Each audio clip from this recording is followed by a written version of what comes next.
Yo, what's up, everybody? RobotVice here. Today, I'm going to be bringing to you a 7.21D full comprehensive techies guide. To start off, starting items that I've been going in this patch and for the last couple patches is in 80-90% of my games, I will be starting with just a null talisman and a fairy fire. This is because Null Talisman now grants you 3% spell amplification, which works really, really well with Blast Off in the early levels. And additionally, you really don't need regen. And if you are going to purchase regen, you can do it on your second, third life. So the idea behind this build is that you're just trying to output as much damage as possible before denying yourself with Blast Off. So you're going to be trading right clicks with the enemy carry and enemy support in the lane. So by doing this, you're going to eventually find yourself below half health. And in most current meta lanes, there's very rarely a more than one stun found in the lane with the current carry pool with how it is, especially once you pick Techies. Most people in the higher ranks are going to select Naix, Juggernaut, Terrorblade, something along those lines. And this allows you to pretty much guarantee that you're able to get a deny off. So once you get below half HP, this is where you're going to try to get as much value out of your first and second blast off as possible. And when you do this, you can tell your lane partner to drop items in the base. You can bring more regen back to the lane. And you can bring your offlaner's items with you when you TP back. So be really careful with this, as you don't want to have to walk all the way back. Techies did get a movement speed buff, but you want to play with your denies around the timing of your teleport scrolls. And I'll talk more about this during the laning phase. But these are the most common items that I'm going. If there happens to be an enemy carry, such as a life stealer, where you really can't get effective trades off, then you might as well just start off with components of your soul ring. This is where I find myself going the 2 gauntlets of strength, maybe a salve, some tangos, and I rarely use these for myself. Maybe I'll use it after a blast off or something like that, an early harass blast off. But the most of the time I'm just giving this regen is just for my lane partner. I'm salving, I'm giving him tangos. And when I'm not going this null talisman, I'm always starting with a sentry ward. And this is going to ensure that the enemy doesn't have a lane ward. And they won't have vision of you when you're using your blast off from the trees, when you're laying your proximity mines in the sides of the lane. So these are the 2 most common starting items, and you'll never really see me branch off from these starting items. So this is what I recommend, and you will see why very shortly. Now you're going to see here that I'm trading and right-clicking as much as possible, and I get my first blast off immediately onto the Witch Doctor for a first blood. This is exactly how you want to play the lane. You can see here, my blast off is on cooldown, but I am prepping for the next blast off. And I'm just trying to weaken the enemies as much as possible. You see here, I just blast off, and I get a free trip back to base because my teleport scroll is available. And this is what the laning phase is all about right now.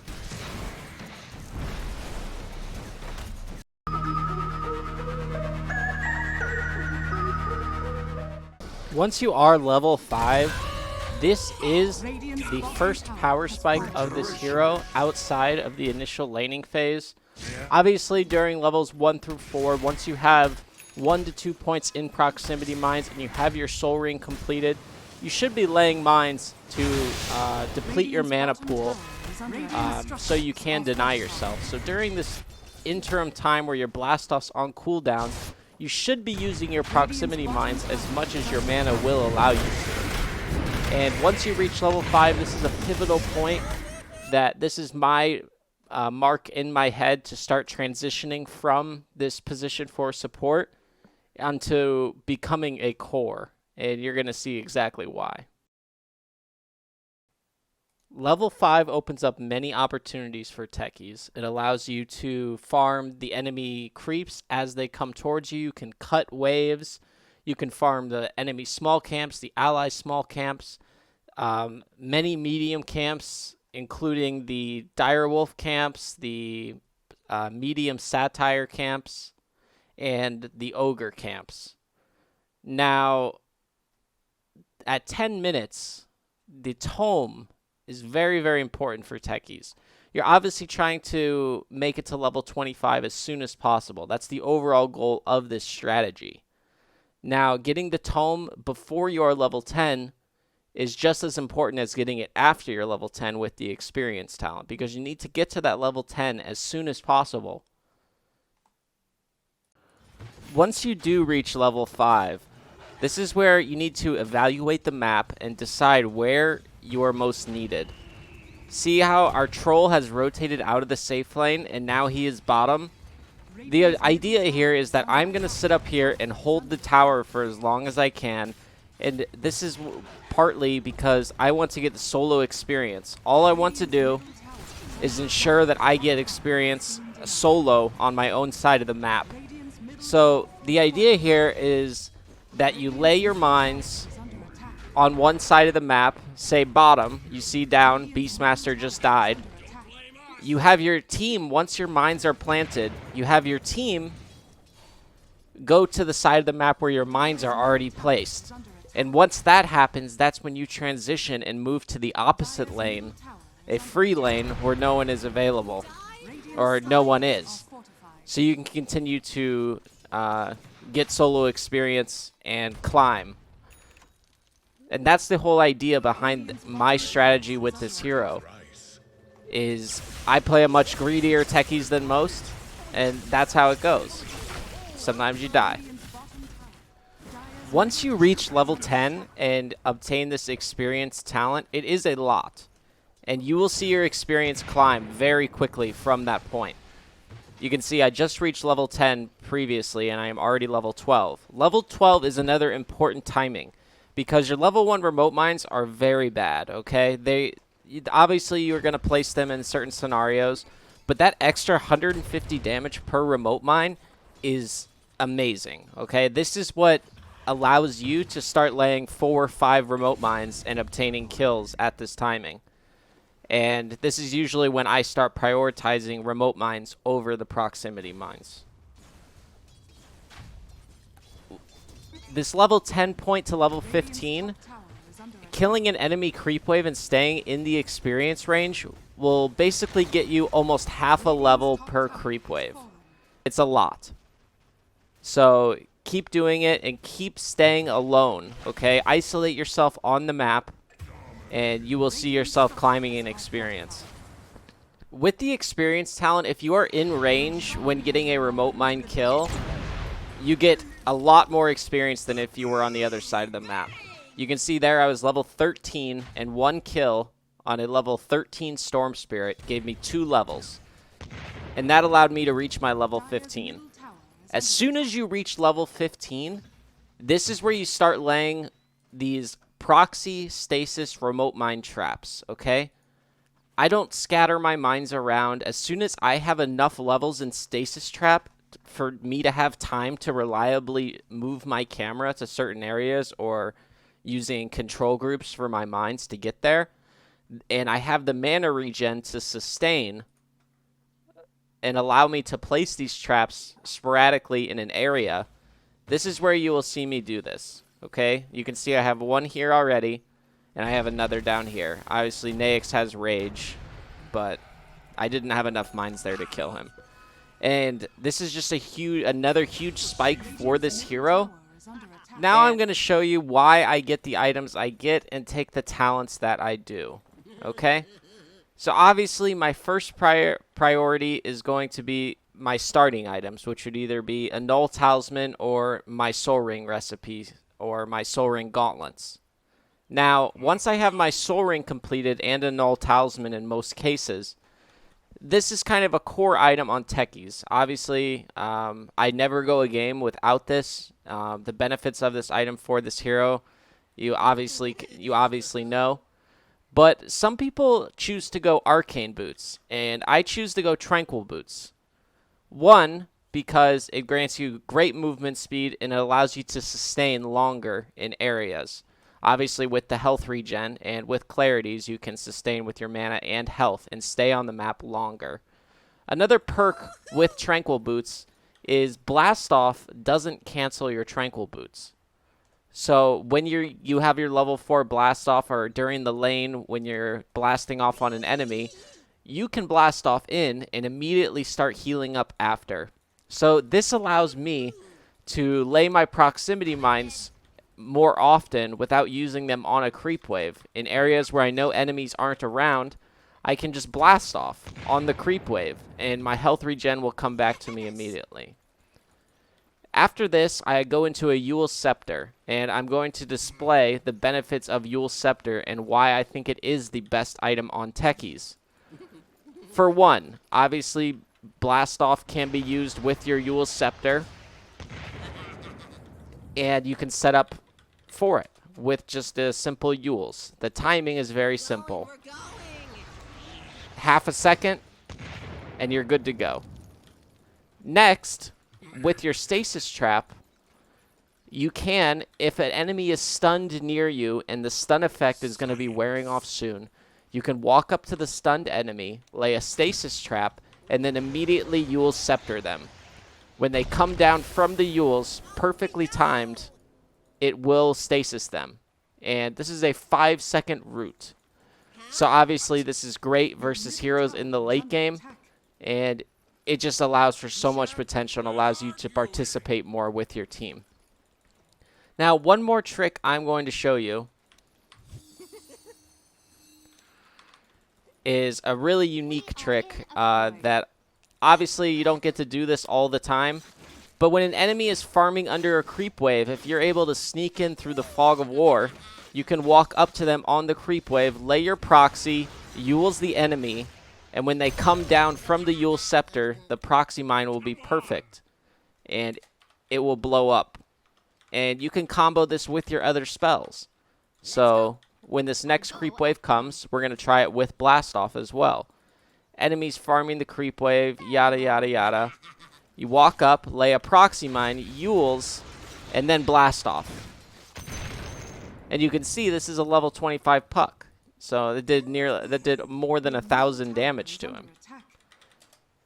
And these are just some of the small benefits. Obviously, the movement speed, the mana regen, the intelligence, all are great with this hero. And this is just partially the reason why I love Yule's Scepter. After my Yule's Scepter, I'll immediately build into an Aghanims, starting with the point booster from the secret shop for the health and the mana. Now, Aghanims is an incredibly good item. It is a must-have on this hero. For one, Aghanims buff on the remote mines will kill a creep wave until the end of the game. No matter how strong the basic creeps get, if they're not super creeps or mega creeps, the remote mines will destroy the creep wave with one remote, which is really nice. Also, the added cast range allows you to place these mines from the fog and blow up creep waves without showing your position. This can allow you to stealthily split push later in the game. Also, the damage is just insane. 750 damage a pop. Now, another trick, obviously everyone knows about the Techies mine sign. This is amazing for when you're pushing with your team down a lane and you know the enemy is going to be respawning very soon. You can walk up to the tier 3 here, and you can lay your mine sign. Now, when you lay this mine sign, you can start planting your bombs under the tower. And the enemies have a really hard time fighting into you when you start getting 3, 4, 5 mines under this sign. You basically secure your team a barracks, and all you have to tell them is, hey, I have a mine sign down. You guys can fight here, and when the enemy comes up to fight, you just blow them up. So obviously it's great for holding high ground as well. Most enemies at higher rating will just end up switching to another lane, but it deters them even more, and it wastes their time. And this is why Aghanims is just a must-have on this hero. After my Aghanims, I will immediately build into Boots of Travel. Now, Boots of Travel is great for the reasons that we've already talked about. It allows you to stay on the opposite side of the map, and with the new buff to Boots of Travel and Teleport Scrolls, you can be anywhere on the map very quickly. This also goes into the split pushing technique that I've talked with you about. Now, teleporting back and then back to a lane, you can start top, push in top, teleport bottom, push in bottom, and you can always have lanes pushed out with this hero. This hero is great at just pushing waves, and this is just some of the power of the hero. After the Boots of Travel, I will build into Assault Cuirass. I find this item is the most valuable for the hero as far as split pushing, and this is what I go for. It gives me attack speed, and it gives minus armor to the towers. So once I have the Assault Cuirass, I will normally go Mask of Madness. And this is just so I can start being a threat on the map. This allows me to take barracks by myself, and this allows me to even team fight and click down enemy supports during fights. And obviously from there, you can look at my in-game guide and see I have everything listed, and you will see the different items you can possibly go. And usually I'll end up going for a Moon Shard after my Mask of Madness and Assault Cuirass just for that extra attack speed. But now we're going to talk about the talents.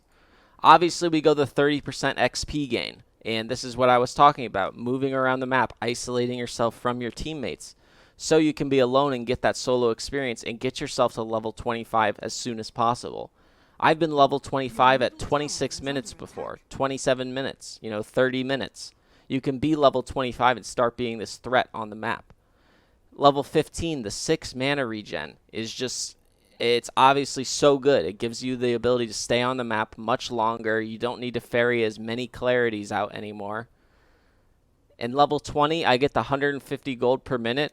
I want to move up with my net worth and get these items online as soon as possible. Obviously, you're going to be very farmed. I have very high GPMs in most of my games on this hero. You can see here in this game, 742 GPM, 815 XPM. It's just how I play the hero and how I've developed my style. And then obviously level 25, you get that plus 251 damage. And that's when you start going to town, getting to different lanes, pushing in towers, taking barracks, split pushing, becoming this new threat. The whole idea is once you're level 25, the enemy is going to be, you're going to have killed them so many times with your magic damage, these remote mines and proxy mines and blast off and stasis traps. The enemies are going to have BKBs, they're going to have sentry wards, they're going to have gems, they're going to have necro books. But then you transition into a physical build, and it just throws the enemy off completely. Based on the game you're in, you can obviously decide what this third item is after Mask of Madness and Assault Cuirass. Some games it's Monkey King Bar, some games it's Moon Shard, some games it's Mjolnir, some games it's Daedalus. It just depends on the game, and you can decide. Because of this 150 gold per minute talent and the fact that you can farm at incredibly high speeds, you can almost get anything. You can get up to 9 items. And the big thing is that you get rid of your Soul Ring and your Tranquil Boots first. You should never sell this Aghanim Scepter unless it's a do-or-die scenario where you must sell it in order to get some kind of Desolator or something that will help you end the game, and it's your only chance. This Aghanim Scepter, the big thing with it is this minefield sign. It's the most important aspect of the Aghanim Scepter for you, and you're just witnessing the power of this right-click physical build. You can see my net worth in this game.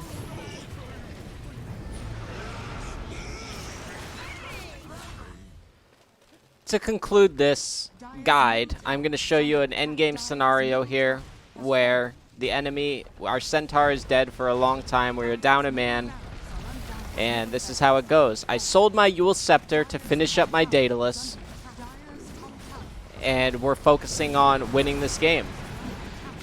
Right now they have mega creeps, and we're trying to chase them down.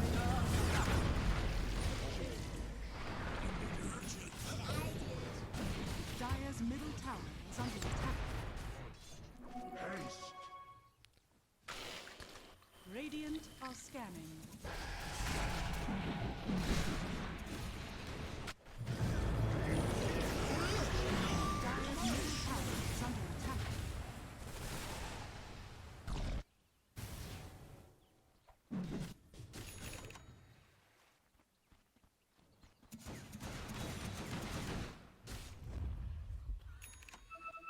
Now here, I sell my Aghanim scepter because I know at this point, even my Ag scepter with mega creeps, it will not kill the creep wave anymore.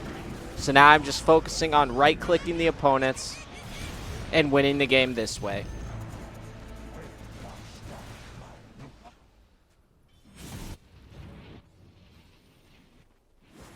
Radiant's middle tower is under attack. Dire's middle tower is under attack.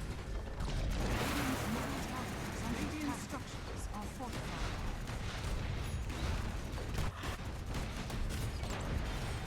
Radiant's middle tower is under attack. Dire's middle tower has fallen. Radiant's middle tower has fallen. Radiant's middle tower is under attack. Radiant's structure is under attack. And there it is, ladies and gentlemen. RobotVice Techies. This is how I do it every game. I don't really stray from this build. And I found incredible success with this build. I have over 1,600 Techies games with approximately a 60-61% win rate. And if you guys want to follow in my footsteps and try this build, I think it's great. And it obviously works very well with a hero like Centaur or Sand King in the lane. Obviously, you want your position 3 to become more of a team fighter and not so much as a hard farmer. And you're going to take over as this position 1 in the game. I hope you guys find I hope this helped someone, helped any of you in understanding my methodology or ideology of how I see this hero. And I want to see more people doing RobotVice Techies.